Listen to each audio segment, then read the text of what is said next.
Hello friends, welcome to Abhipedia, powered by Abhimanyu IAS. My name is Rohit मिडा.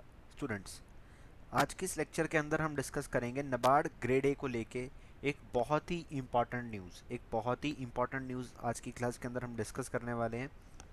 इसे हम मैंने general awareness के अंदर इसलिए लिखा है क्योंकि ये करंट अफेयर का पार्ट है, बट ये जो न्यूज़ है that is also important from the point of view of agriculture and rural development. ARD के पॉइंट ऑफ व्यू से भी ये काफ़ी इंपॉर्टेंट रहने वाली है. तो दैट इज़ नबार्ड ग्रेड ए के लिए आज का ये है जो हमारा एक ही न्यूज़ को डिस्कस करेंगे, क्योंकि एक रिपोर्ट आई है that is by the ministry of agriculture. तो इसको आज की क्लास के अंदर हम डिस्कस करने वाले हैं. क्लास को स्टार्ट करने से पहले मैं आपको बता दूं कि अगर आप नबार्ड ग्रेड ए 2021 की प्रिपरेशन कर रहे हैं, क्योंकि बच्चों नोटिफिकेशन बहुत जल्दी आने वाला है, तो अभिपीडिया आपके लिए लेके आया है नबार्ड ग्रेड ए 2021 के लिए complete courses and module wise courses. तो इसके अंदर आपको फुल सिलेबस जो होगा, चाहे वो पेपर 1 का है चाहे पेपर 2 का है, दैट इज़ फेज़ 1 या फेज़ 2, दोनों कंप्लीट करवाया जाएगा. एंड माइक्रो कोर्सेज भी आप ले सकते हैं. अगर आप पूरा कोर्स नहीं लेना चाहते तो आप माइक्रो कोर्सेज भी ले सकते हैं. That is if you want to prepare for the one subject only, then why to pay for the full course. There is a option in Abhipedia courses, that is a micro courses और module wise courses, जिसके अंदर आप चाहें तो अकेला ARD का या अकेला ESI का कोर्स भी परचेज कर सकते हैं. तो अगर आप नबार्ड ग्रेड ए के लिए प्रिपरेशन कर रहे हैं तो it's time to achieve your dream with the Abhipedia.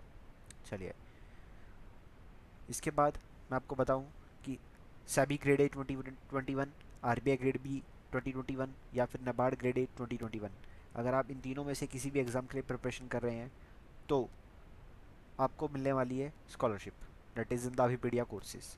Abhipedia का अगर आप SEBI grade A, RBI grade B, NABARD grade A का कोई भी कोर्स खरीदना चाहते हैं तो उसमें आप जीत सकते हैं 90% तक का डिस्काउंट.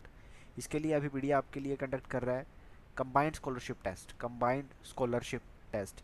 ये कंबाइंड स्कॉलरशिप टेस्ट 10 मई 2021 को कंडक्ट किया जाएगा. इसके अंदर 3 सेक्शन आएंगे, दैट इज़ क्वांट, रीजनिंग और इंग्लिश. 100 मार्क्स का पेपर रहेगा. 35 क्वांट के क्वेश्चन, 35 रीजनिंग के क्वेश्चन, 30 क्वेश्चन इंग्लिश के. तीनों को अटेम्प्ट करने के लिए आपको एक कंबाइंड टाइम मिलेगा, एग्रीगेट टाइम मिलेगा 1 घंटे का. 1 घंटे का टाइम दिया जाएगा. 10 मई को आपको ये पेपर अटेम्प्ट करना है. अभी रजिस्टर कर सकते हैं, लिंक नीचे आपको डिस्क्रिप्शन में मिल जाएगा.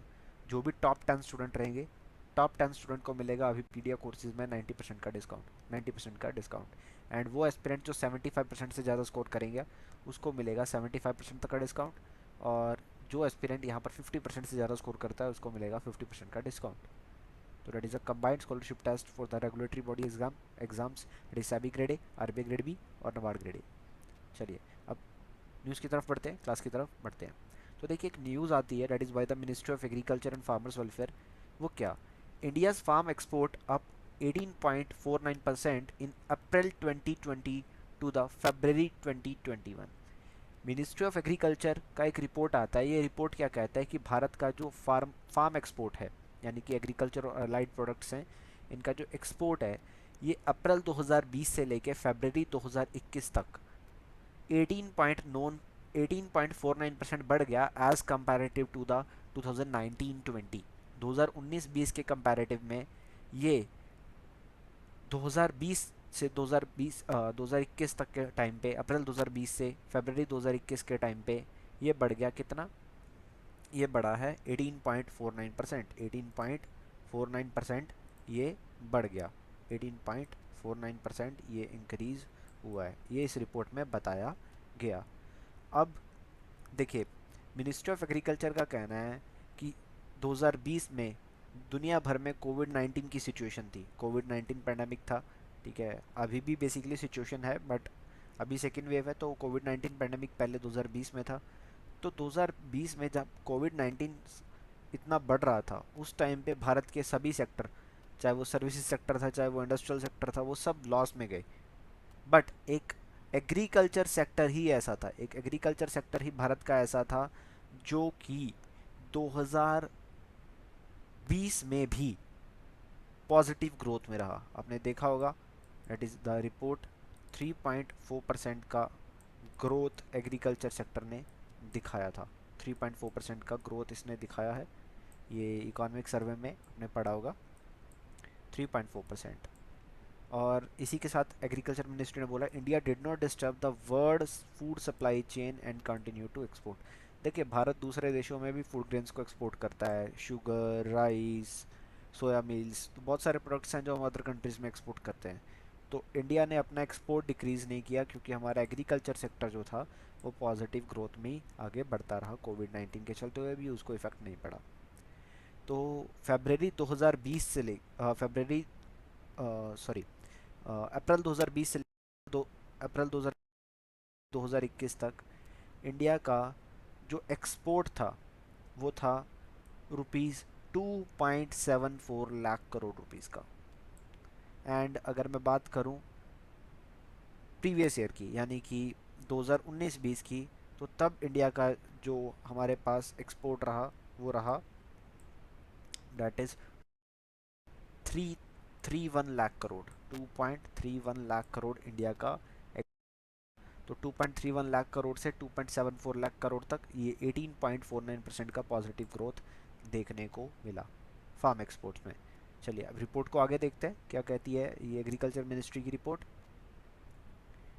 इसके बाद 2019-20 में अगर बात करें तो 2019-20 में यहाँ पर इंडिया के एग्रीकल्चर एंड अलाइड एक्सपोर्ट्स जो थे वो थे 2.52 लाख करोड़ रुपीस, 2.52 लाख करोड़ रुपीस। और इंपोर्ट जो था that is of the 1.47 lakh crore rupees, 1.47 lakh crore rupees यहाँ पे क्या था, इंपोर्ट था। अब कौन कौन से प्रोडक्ट्स को हमने एक्सपोर्ट किया, ज़्यादातर कौन कौन से प्रोडक्ट्स थे, वो था वीट, सैरल्स, राइस बासमती को छोड़ के, सोया मील्स, मसाले, sugar, cotton, vegetables, processed vegetables, alcoholic beverages etcetera. ये सारे प्रोडक्ट्स थे जिनको भारत ने एक्सपोर्ट किया अच्छे लेवल पे एक्सपोर्ट किया।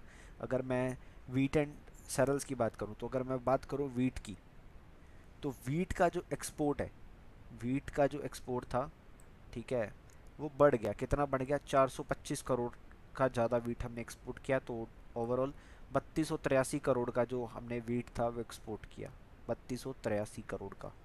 एंड अगर मैं बात करूं सैरल्स की, तो सैरल्स 1318 करोड़ का बढ़ गया, दैट इज़ 4542 करोड़ रुपए का हमने एक्सपोर्ट किया। तो ये वीट एंड सैरल्स की बात करी है हमने। तो देखिए वीट एंड सैरल्स के साथ साथ बाकी जो प्रोडक्ट्स हैं, चाहे वो सोया मील है, चाहे कॉटन है, चाहे फ्रेश वेजिटेबल है, सबका ही एक्सपोर्ट जो था वो इंक्रीज़ हुआ, सबका एक्सपोर्ट इंक्रीज़ हुआ। ये मिनिस्ट्री ऑफ एग्रीकल्चर की रिपोर्ट कहती है। ठीक है, कंट्रीज़ की डिमांड पे काफ़ी सारी कंट्रीज़ ने डिमांड करी इंडिया से। तो इंडिया से डिमांड करने के बाद जो हमारा नाफेद है, that is National Agriculture Cooperative Marketing Federation of India, ठीक है, NAFED that is National Agriculture Cooperative Marketing Federation of India, ये वो बॉडी है जो भारत में एग्रीकल्चर प्रोड्यूस को मार्केटिंग उसको सेल के लिए प्रमोट करने का काम करती है।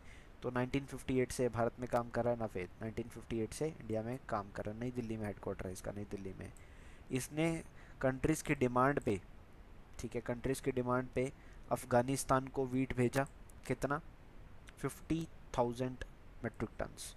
उसके बाद 40,000 एमटी भेजा लेबनन को, ठीक है। तो इसके चलते हुए वीट का जो एक्सपोर्ट था, सिर्फ वीट एक्सपोर्ट की अगर मैं बात करूं, 727% की ग्रोथ, 727% की ग्रोथ यहाँ पर देखने को मिल रही है सिर्फ वीट एक्सपोर्ट में, सिर्फ वीट एक्सपोर्ट की बात कर रहा हूँ। अब नॉन बासमती राइस की अगर मैं बात करूँ, तो उसमें 132% का जो एक्सपोर्ट ग्रोथ रेट देखने को मिल रहा है, 132% का नॉन बासमती राइस, ठीक है। 13,030 करोड़ 2019-20 में एक्सपोर्ट किया था नॉन बासमती राइस का, जो कि 2020-21 में 30,277 करोड़ पे पहुंच गया, 30,277 करोड़ पे पहुंच गया। तो एक बहुत ही बड़ी अमाउंट तक हमने एक्सपोर्ट किया। उसके बाद बात करूं सोया मिल्स की, तो सोया मिल्स का एक्सपोर्ट भी पहुंचा 132% पे, 132% हाई रहा। तो सोया मिल 3,087 करोड़ था 2019-20 में इसका एक्सपोर्ट जो भारत ने किया था, और 2020-21 में हमने इसका एक्सपोर्ट किया है 7,224 करोड़ रुपीज़ का, 7224 करोड़ रुपए का हमने एक्सपोर्ट किया। सोया मील्स हो, नॉन बासमती राइस हो, वीट हो, भारत ने हर क्षेत्र में ही एग्रीकल्चर सेक्टर के हर क्षेत्र में ही हमने पॉजिटिव ग्रोथ को हासिल किया है। तो एक्सपोर्ट करता रहा भारत, भारत एक्सपोर्ट करता रहा। उसके बाद अदर कम्युनिटीज़ की अगर मैं बात करूं तो उनका भी जो एक्सपोर्ट है वो 2019-20 के कंपैरेटिव में 2020-21 में बढ़ा ही है। 2020-21 के किस टेन्योर की बात कर रहे हैं हम, अप्रैल 2020 से लेके फरवरी 2021 तक की हम बात कर रहे हैं। तो स्पीसीज़ की अगर मैं बात करूं, स्पाइसिस की अगर मैं बात करूं तो 26,200 257 करोड़ से ये पहुंचा है, सॉरी इतना पहुंच गया। 23,562 करोड़ पहले था ये, ठीक है, ये 2019-20 में था, ये इस पीरियड में पहुंचा है। तो 11.44% की पॉजिटिव ग्रोथ। उसके बाद शुगर की बात करूँ तो शुगर पहले थी 12,226 करोड़, अब पहुंच गई 17,072 करोड़ रुपए, यानी कि 39.64% का ग्रोथ। रॉ कॉटन की बात करूँ तो रॉ कॉटन पहले एक्सपोर्ट हो रही थी पिछले साल, दैट इज़ 6,771 करोड़ की। उसके बाद 2020-21 की बात करूँ तो 11,373 करोड़, 11,373 करोड़, 67.96% का ग्रोथ।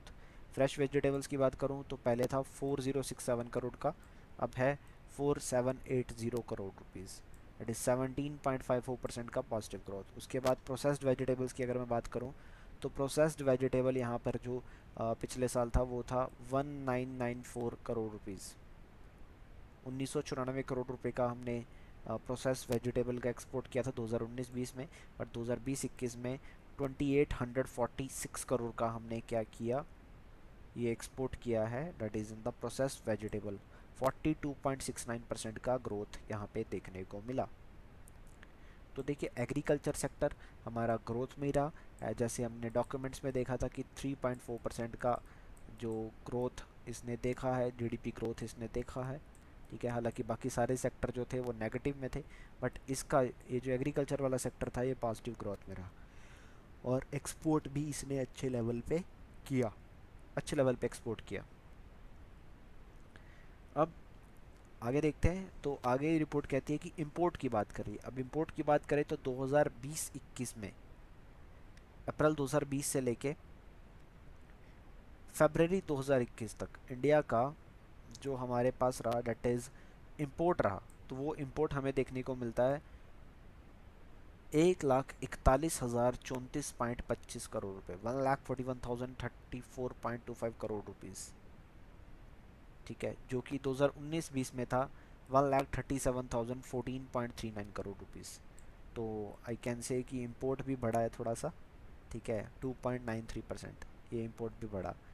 अब एक्सपोर्ट भी बढ़ा, इंपोर्ट भी बढ़ा, ठीक है, एक्सपोर्ट भी बढ़ा, इंपोर्ट भी बढ़ा है।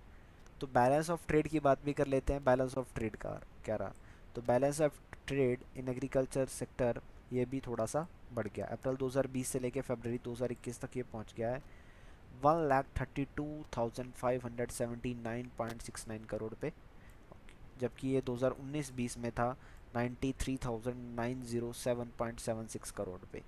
तो ये बढ़ गया है, that is balance of trade भी हमारा कितना, 1,32,579.69 करोड़ अभी है हमारा balance of trade, balance of trade. तो ये एग्रीकल्चर मिनिस्ट्री की रिपोर्ट थी बच्चों। एग्रीकल्चर के हमारे जो मिनिस्टर हैं डेट इज़ नरेंद्र सिंह तोमर जी हमारे मंत्री हैं, ठीक है। एक हमने नाफेद की बात करी इसमें, NAFED that is National Agricultural Cooperative Marketing Federation of India, जो कि 1958 में बना था, हमने इसकी बात भी करी। चलिए, तो ये रिपोर्ट था, आई होप आपको समझ में आया होगा। अगर आपको कुछ भी डाउट रहता है तो you can write in the comment section, आप कमेंट सेक्शन में अपना कोई भी डाउट पूछ सकते हैं। एग्रीकल्चर मिनिस्ट्री का ये रिपोर्ट था। तो जैसे कि मैंने पहले भी बताया, अभिपीडिया आपके लिए लेके आया एक कंबाइंड स्कॉलरशिप टेस्ट। अगर आप SEBI grade A, RBI grade B या नाबार्ड ग्रेड ए इनमें से किसी एग्ज़ाम की प्रिपरेशन कर रहे हैं तो अभिपीडिया कोर्सेज में आपको मिल सकता है अप टू 90% का डिस्काउंट। इसके लिए अभिपीडिया आपके लिए कंडक्ट कर रहा है एक कंबाइंड स्कॉलरशिप टेस्ट, जो कि 10 मई 2021 को कंडक्ट किया जाएगा। क्वांट, रीजनिंग एंड इंग्लिश तीन ही सब्जेक्ट पूछे जाएंगे, 100 मार्क्स का पेपर रहेगा। और वो स्टूडेंट्स जो 90% स्कोर करेगा, वो स्टूडेंट सॉरी टॉप 10 स्टूडेंट्स को मिलेगा अप टू 90% का डिस्काउंट, और वो स्टूडेंट्स जो 75% स्कोर करेंगे उनको मिलेगा 75% का डिस्काउंट, और वो स्टूडेंट्स जो 50% से ज़्यादा स्कोर करते हैं उनको मिलेगा 50% तक का डिस्काउंट। तो ये अभी पीडीएफ आपके लिए लेके आ रहा है कंबाइंड स्कॉलरशिप टेस्ट, इसका लिंक नीचे आपको डिस्क्रिप्शन में मिल जाएगा, अभी जाकर खुद को रजिस्टर कर लीजिए। तो it's all for today, thank you so much, all the best and stay safe, stay home.